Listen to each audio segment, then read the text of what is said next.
Olá, hoje eu vou comentar esse quadrinho aqui, Homem-Aranha Nunca Mais. Eu tô com a edição da Salvat, Clássicos da Salvat capa preta. Essa coleção já acabou. Talvez ainda aí em algum site você consiga encontrar um ou outro volume. Eu recomendo a que está escrito Clássicos do lado, eu recomendo todos. Eu já trouxe aqui um vídeo sobre essa coleção, sobre o outro volume dessa coleção.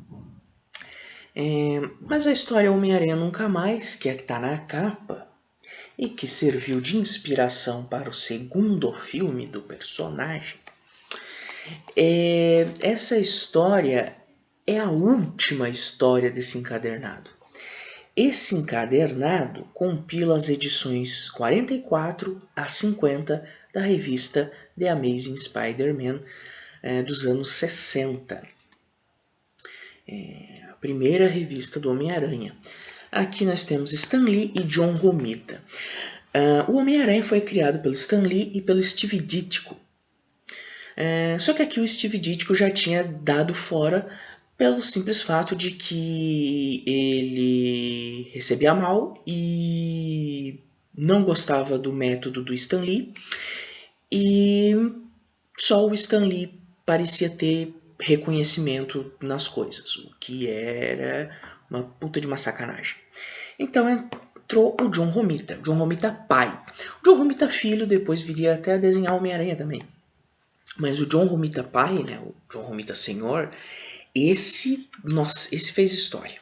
Esse arregaçou. É de longe um dos meus top 2, 3 melhores desenhistas do Homem-Aranha. Fácil. E qual que era o método que o Stan Lee usava? O Stan Lee era um grande editor. Ele não desenhava, ele nunca desenhou nada que prestasse. Portanto, sempre tinha alguém para desenhar para ele, né? Jack Kirby, Steve Ditko, John Romita. Já fiz trabalho até com Moebius, né? E o Stan Lee, às vezes ele nem fazia um grande roteiro, às vezes ele só escrevia uma sinopse de algumas linhas e dava para o desenhista fazer todo desenvolver, né, essa sinopse. E muitos desenhistas não gostavam disso. O Steve Ditko foi um desses. Saiu o Steve Ditko, entrou o John Romita, e o John Romita manteve o nível. Porque, nossa, sério, esse encadernado é legal pra caramba. Isso aqui é um dos melhores capaduras da história da Marvel do Brasil. Porque isso aqui é bom pra caramba. Isso aqui é muito bom. Se você está acompanhando a coleção clássica Marvel da Panini, que está saindo agora, que é uns capa-cartão, talvez uma hora ou outra chegue aqui no começo, não, se bem que talvez, se a coleção não tiver uma expansão, eu acho que não vai chegar até a história Homem-Aranha Nunca Mais. Então, por isso que eu já garanti esse meu capa dura, né? Porque essa coleção que está saindo agora, clássica Marvel, ela é muito boa, mas eu não sei se ela chega até essa história. E esse encadernado tem uma surpresa muito agradável, que é o seguinte: a história Homem-Aranha Nunca Mais, que está na capa, é a última história desse encadernado. Ela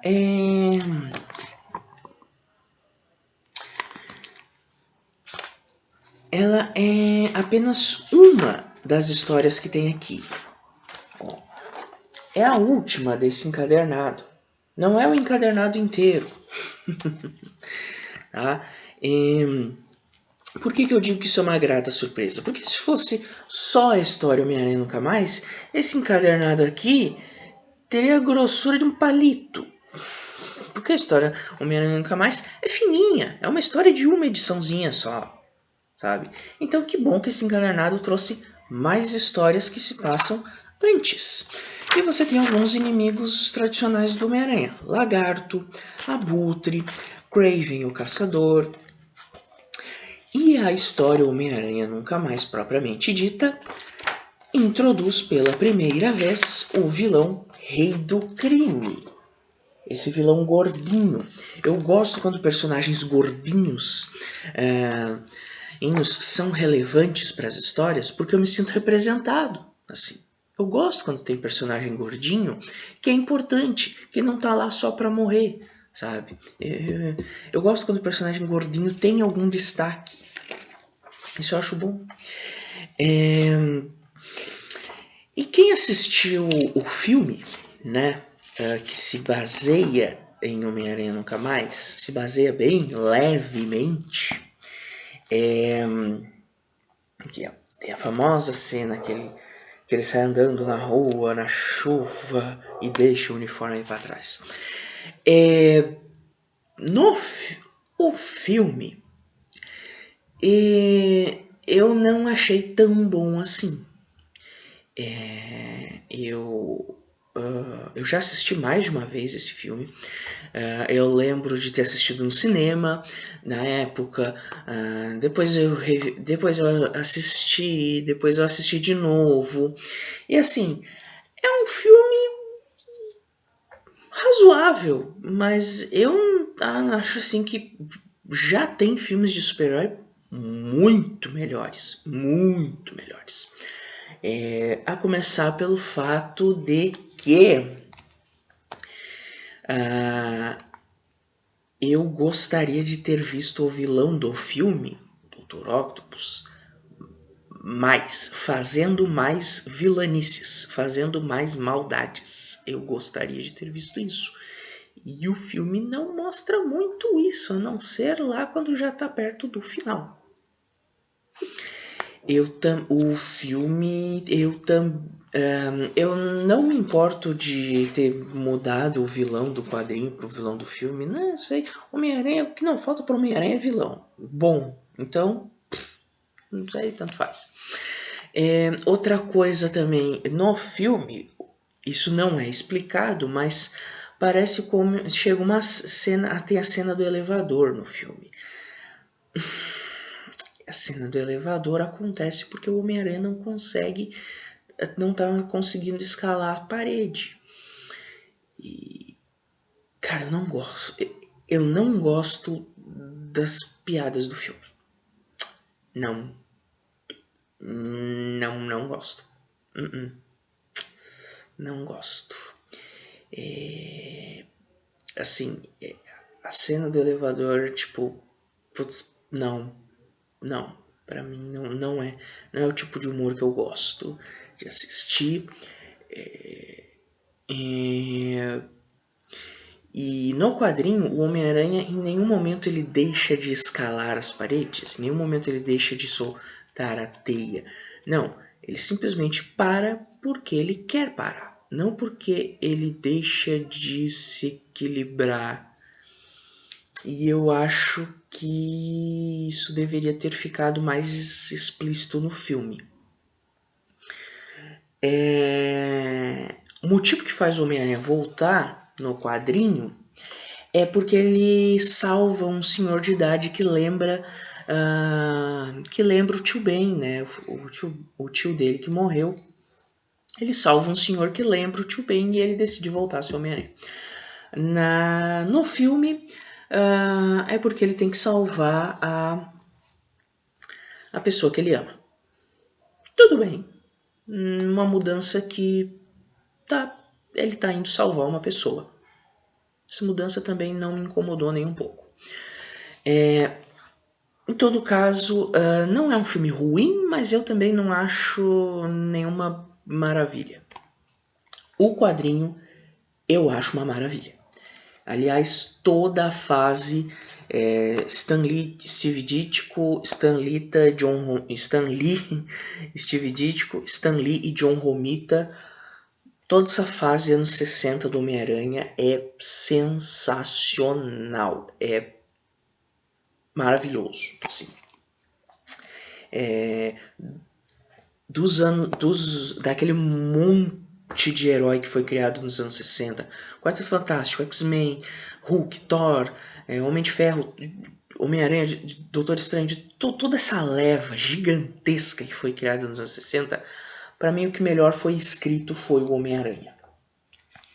E da coleção clássica que está saindo agora, os encadernados que eu mais recomendo são os encadernados do Homem-Aranha. Porque lá você tem toda a fase Stan Lee Steve Ditko, e eu não sei se já...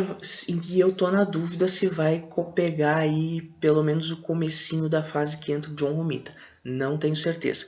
Mas esses encadernados do Homem-Aranha dos anos 60 pode pegar, porque tudo que você vê nos filmes já tá desde a criação do personagem lá na década de 60, só que muito melhor do que nos filmes.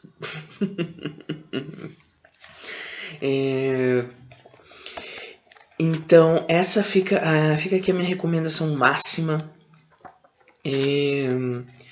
Não só a história que está na capa, mas não só a história que está aqui na capa desse encadernado, mas todo esse encadernado é maravilhoso. E toda a fase Stan Lee à frente do Homem-Aranha, Stan Lee e ou Steve Ditko ou John Romita à frente do Homem-Aranha vale muito a pena, muito a pena. E esse aqui é só um exemplo, né, que muita gente lembra porque foi adaptado para o cinema, mas tem vários outros momentos épicos que os quadrinhos fizeram muito melhor do que qualquer adaptação já fez. Então, essa aqui fica a minha dica, a dica máxima, assim, sabe? O Homem-Aranha é um personagem extremamente humano e carismático. Esse é o grande trunfo do personagem, eu diria, e o porquê dele vir conquistando até hoje muitos leitores. Não é o meu personagem preferido da vida, mas é um personagem que fez história. E o seu alter ego Peter Parker é tão importante quanto a sua versão mascarada. E isso não é fácil de fazer, e isso é muito legal. Bom, enfim, fica aqui a minha dica de hoje. Fica aqui a minha breve opinião. E, por favor, se inscreva, curta o vídeo, compartilha. Isso é sempre muito legal. Valeu, um abraço e até o próximo vídeo. Falou!